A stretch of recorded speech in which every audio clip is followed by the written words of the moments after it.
హైందవ సంస్కృతిలో ఇప్పుడున్న దౌర్భాగ్య స్థితి ఏంటి? ఇది ప్రతి సభలో పెద్దలు నొక్కి వక్కానించి చెప్పాలి. ఎందుకంటే ఇప్పుడున్న యువత ఎట్లా తయారైతుంది, ఇప్పుడున్న పిల్లలు ఎట్లా తయారయ్యారు, మనం ఇప్పుడు పట్టించుకోకపోతే మొత్తం నాశనం అయిపోతుంది కొన్ని రోజులలో. పూర్వ వైభవం తీసుకురావాలంటే మనం ఏం చేయాలి? నేను ఈ మాటలు చెప్తుంది కేవలం యువకులకు మాత్రమే. ఎక్కడెక్కడ యువకులు ఉన్నారో అక్కడక్కడ వాళ్ళు చెవులు నిక్కించి ఇవి వినాలని కోరుకుంటున్నా.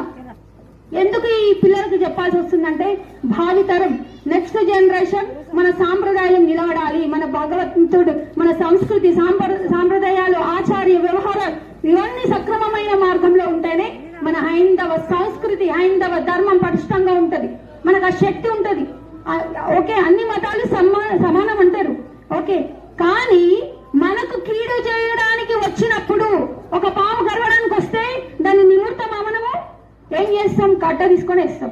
ఎందుకంటే అది మనకు అపాయం చేస్తుంది కాబట్టి, అది విషకోరలతో ఉంది కాబట్టి అది రాకముందే దాన్ని విషకోరల మీద కొట్టాలి. అందుకనే మేలుకోండి యువత, మేలుకోండి. మీకు అధర్మం ఎప్పుడైతే నీ వైపు ఆవహిస్తుందో, అధర్మాన్ని త్యజించనీకి, అధర్మాన్ని రూపమాపనికే, అధర్మాన్ని శాశ్వతంగా భూస్థాపితం చేయడానికి మీకు శక్తి కావాలి. శక్తి కావాలంటే నువ్వేం చేయాలి? భక్తిని పట్టుకొని ఉండాలి. మాతృభక్తి ఉండాలి, పితృభక్తి ఉండాలి, ఆచార్య భక్తి ఉండాలి, దేవతా భక్తి ఉండాలి. నీ తల్లిదండ్రులను నువ్వు ఎప్పుడు గౌరవిస్తావో అప్పుడు నీకు యశస్సు వస్తుంది. నీ తల్లిదండ్రులను నువ్వు వాళ్ళకి గౌరవించకుండా, వాళ్ళ మాట వినకుండా ఊరుగులో తిరిగితే నువ్వు ఒక శుద్ధ వేస్ట్. పుట్టలోని చెదలు పుట్టవా గిట్టవా, ఒక జంతు లక్షణాలు ఉండి పోతావు అంతే. మరి నేను కన్నా ఉద్దేశం ఏంటి? మరి తల్లిదండ్రులకు ఎవరైతే పిల్లలు చూసుకోరో, వృద్ధాప్యంలో పిల్లలు తల్లిదండ్రులను చూసుకొని వాళ్ళందరూ పరమ శుంఠలు, పరమ మూర్ఖులు. నేను ఇదనే చెప్తాను. ఎందుకు చెప్తానంటే, మన హైందవ సంస్కృతి చెప్తుంది మాతృదేవో భవ పితృదేవో భవ.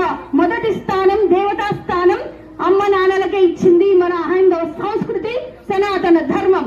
కాబట్టి తల్లిదండ్రుల పట్ల దయతోటి ఉండండి, గౌరవించండి, వాళ్ళకి అన్నం పెట్టండి, వాళ్ళని సేవ చేయండి, వాళ్ళని అప్పుడ చేర్చుకోండి.